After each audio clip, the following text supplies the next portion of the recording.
د مزار شریف ښاروالۍ د 15مې ناحیې آمر د دې ادارې د تخنیکي ټیم لخوا د غیر راجستر شوو استوګنیزو او سوداګریزو واحدونو د سروې د بهیر د پرمختګ خبر ورکوي. مولوي عبدالولي بشار ته دغه اقدام موخه د استوګنیزو کورونو ثبتول او د ښاروالۍ د عوایدو د کچې لوړول بولي.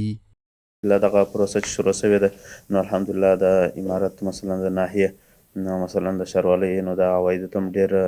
په دې کې فرق راځي ځکه عواید پورته ځي. نو دا کورونه چې مخکې سروې شوي وو نو دا ډېر کلونه کېږي چې بیا کورونه سروې شوي نه وه نو اوس د هغه نه بعد ډېر کورونه جوړ شوي دي. ښار مثلا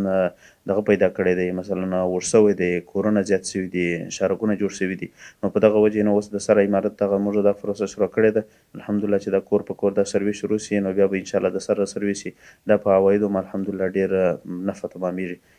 د دې ناحیې آمر د مزار شریف ښار له اوسیدونکو غوښتنه کوي چې دغه ښاروالۍ د پورونو په ادا کولو کې دې له ښاروالۍ سره همکاري وکړي. دغه سیمه ییز مسؤل وایي چې د رغنیزو پروژو په پلي کېدو سره به ترلاسه شوي عواید بیرته په یاده ناحیه کې وکارول شي. موږ ټولو خلکو ته دا توصیه ده نو د ښاروندانو سمو د مزار د ښاروندانو سمو دا توصیه ده ورته ویلو مو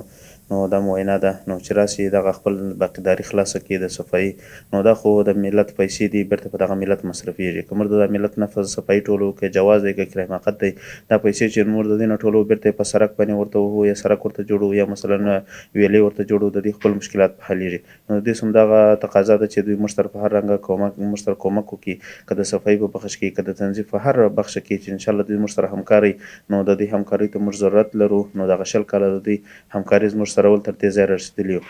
د یادونې وړ ده چې دغه ریاست د عوایدو د زیاتوالي په موخه د مزار شریف ښاروالۍ د روان کال په پیل کې د غیر راجستر شوو استوګنیزو او سوداګریزو واحدونو د سروې پروګرام په لار اچولی و چې د دې پروسې په پایله کې د دې ترڅنګ د استوګنیزو او سوداګریزو واحدونو کره شمېرنې سره د یاد ریاست د عوایدو کچه هم لوړه شوې ده.